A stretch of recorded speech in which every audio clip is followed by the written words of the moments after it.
Hello everybody, I'm Mike from the Rewatch Project podcast, and I am a Trekkie watching classic Doctor Who for the first time. We have reached the second episode of the Marco Polo serial, namely the episode The Singing Sands.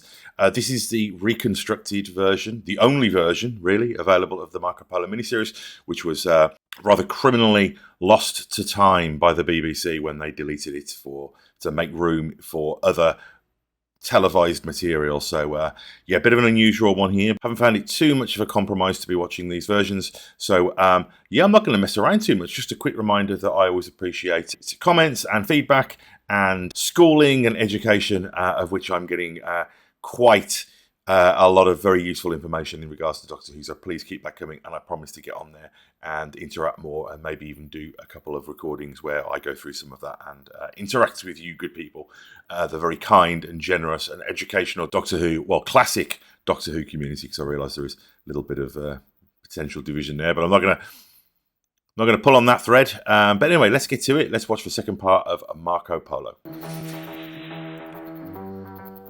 I suppose if you're going to have colour or colourised photographs as the basis for the episode, then you may as well, zhuzh up the opening titles a little bit with a bit of colour, which is nice. Fan-made, I should say. These are fan-made reconstructions. I will use it well. The snake in the grass here. Another case of quarrelling and subterfuge amongst the guests, the guest actors, but obviously with a historical context here. Unusual caravan and set out into the Gobi Desert. For Indiana Jones. Journey across this vast ocean is difficult and bad-tempered. It's worth pointing out that somebody highlighted to me that the narration was part of the original episode. I thought maybe this was an additional part of the fan reconstruction. But no, this storytelling device, which is so far at least quite unusual, was there, and it works great in this episode. See, even in this presentation.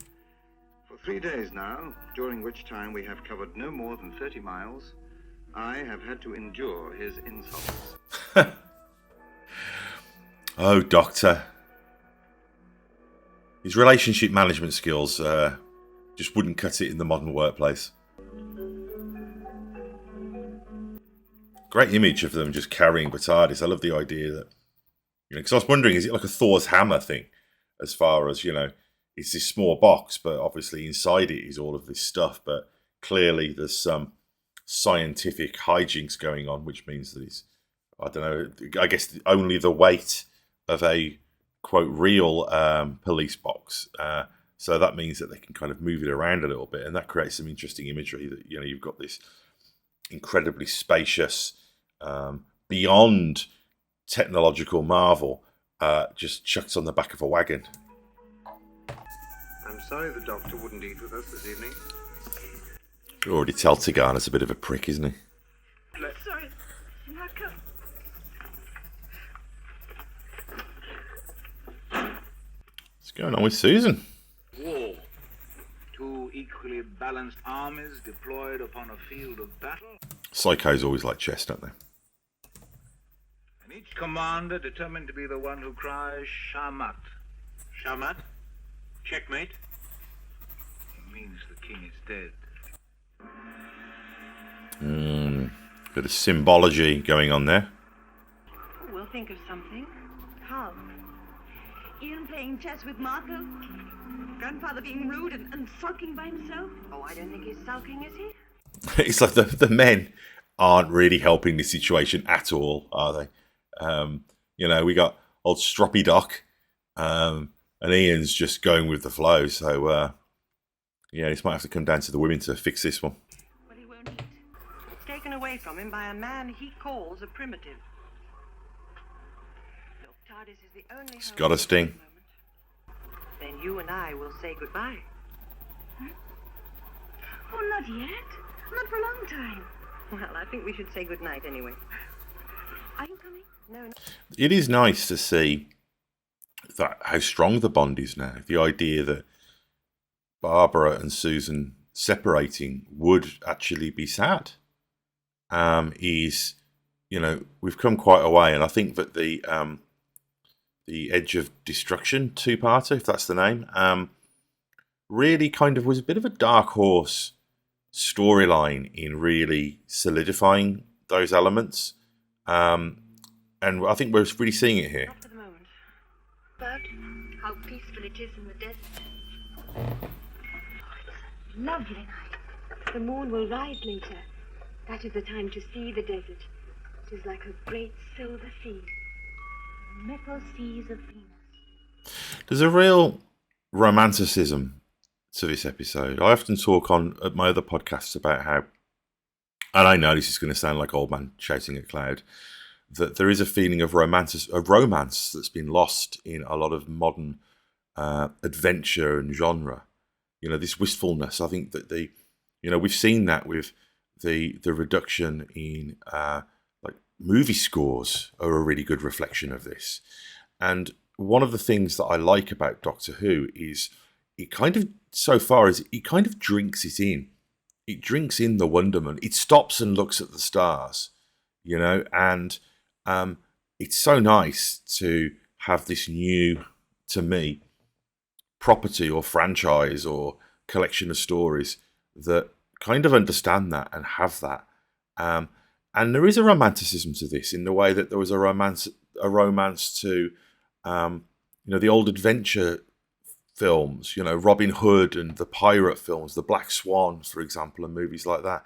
And you even see it in things like The Empire Strikes Back. You think about the score when they're going to Cloud City and when Han and Leia are separated, and the music in the sort of golden hour, red sky, lava lampy imagery elicits this sense of romance. Not romance in the sense of romantic comedy or romantic love, although that can be part of it, but just this idea of a romantic view of storytelling and the way in which we look at the world. And I think definitely Doctor Who, at least this era of Doctor Who, seems to have that, and we're seeing it here.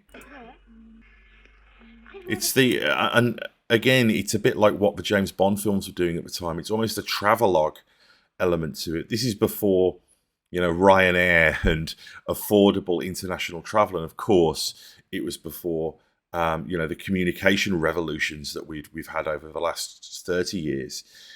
So there was a sense of romance and exoticism and the unknown to the rest of the world that simply doesn't exist anymore. And I think you see that reflected in these stories. Hey, Pinky, God will hear you. Crazy? Huh? Means I dig it. Like it. She's a hep cat. Look at the costuming there. That's wonderful. I'm wondering if is it the detail and the production value of this episode? Is that one of the reasons why the two-parter before this was so sparse? Did they need more time or allocation of resources for this? I'm guessing that's probably the case. Gonna get caught in a sandstorm. Bit of... See, this reconstruction is ingenious. I'm guessing from the type setting on this that this was done a little while ago. Probably pre-easily accessible digital editing, I'd imagine. So, yeah, I get the feeling this is a real labour of love, and the fact that they are, there was a shot of hands earlier on looking at the chess pieces. The fact that they've gone to this effort to resuscitate this story really says a lot about the character of this fan base at the time.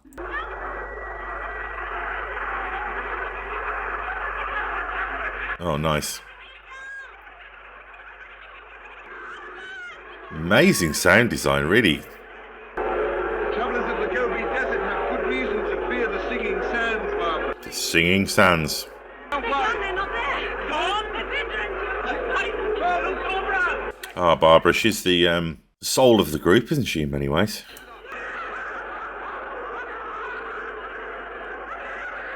Wow, that is pretty unsettling. I tell you, Susan's having a rough old time of it at the moment, isn't she? I talk about her being hysterical, but you can't blame her. I mean, she does seem to really get the shit end of the stick in quite a lot of these situations. Some of her own creation, not to victim blame, but bloody hell. And the whole frozen image thing, obviously born out of necessity because of the reconstruction, in some sequences weirdly works and does actually, on a kind of art movie level, add to the surreality of it, particularly when you've got these moving elements as well. You've had us half worried to death. Where have you been? That's a great image. Went for a walk. She's like, "Ooh, sorry." Yeah, Hartnell's not been in this episode yet, has he? That's the first. I'm surprised that you'd encourage such a venture. One day without progress is one day's water wasted. And in the Gobi Desert, that could mean the difference between life and death. True. If you're drinking, you're moving. How can I ever repay Tagana for saving me, Joe and Susan? Oh, be careful what you say. Well, I don't think Tagana's the kind of man who goes for a walk just because it's a nice night. I think he goes because he has a reason to go. Good observation. Would he lie to Mr. Marco? See, again, it's coming down to the women to figure it all out. No. It's difficult to judge, obviously, because of what this is. But I would say, even from the audio and the images, that these are definitely the best secondary character performances we've had so far. If you compare it to the Thal and the cavemen in the Unearthly Child storyline, they're definitely more charismatic and just interesting. The dynamic of them as well. The fact that obviously the recognizability of them as historical figures helps. But it just feels much more engaging, and I'm much more invested in these elements of the storyline than I was through the elements in the other episodes that felt like they kind of had to be ploughed through a little bit so we could get back to our core team. So yeah, that's interesting. But I think it says a lot that it can kind of punch through the shortcomings or the compromise of the way in which we have to consume these episodes now.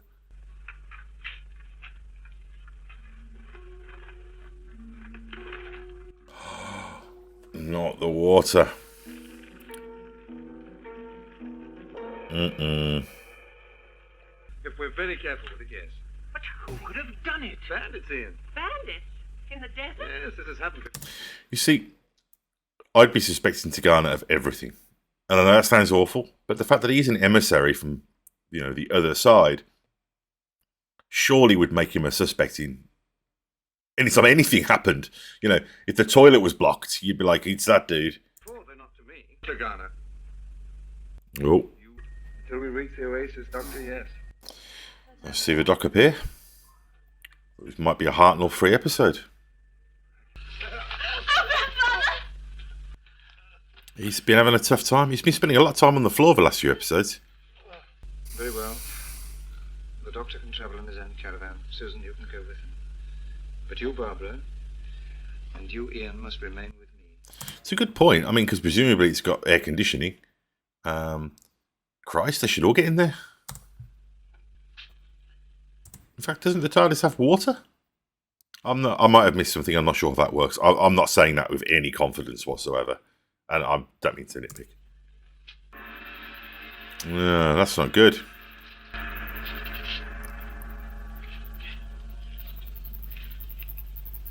Bloody Tagana.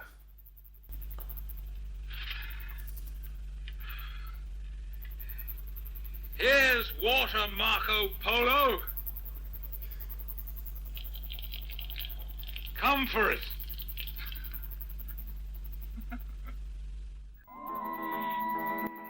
The Cave of 500 Eyes. I love these titles.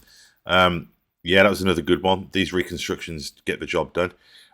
One thing I did notice, though, a little bit on this one is that clearly they don't have production photos of every moment. Of course, they don't.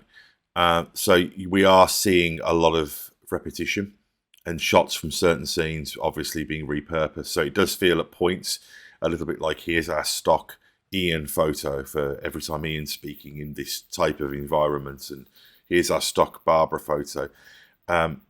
So that does play into a little bit, but I guess that's not to take away from what an achievement this is from a reconstruction perspective. particularly if this was done a few years ago, and I get the feeling from some of the, like I say, the typeface and a few bits and pieces and some of the types of editing on this that it was done Premiere Pro times. But the storyline still gets across nicely. And as I say, I mean, this episode does a number of things that are really interesting.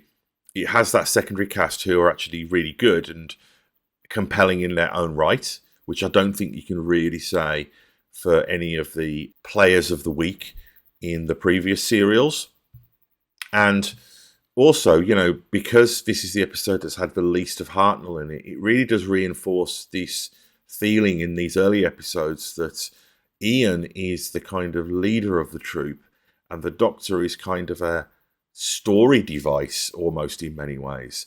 And that's a really interesting element as well. But yeah, you really get a sense of the grandiosity and the epic nature of this storyline. There is the educational element to it, of course, but there's also just the fact that it looks like a really beautifully designed episode. And it does feel like an adventure storyline. The fact that we're on the road, that it also gives it a kind of epic gravitas as well that I'm very much enjoying. So, looking forward to coming back for the Cave of 500 Eyes, another great pulpy title for the third part of this Marco Polo serial reconstruction.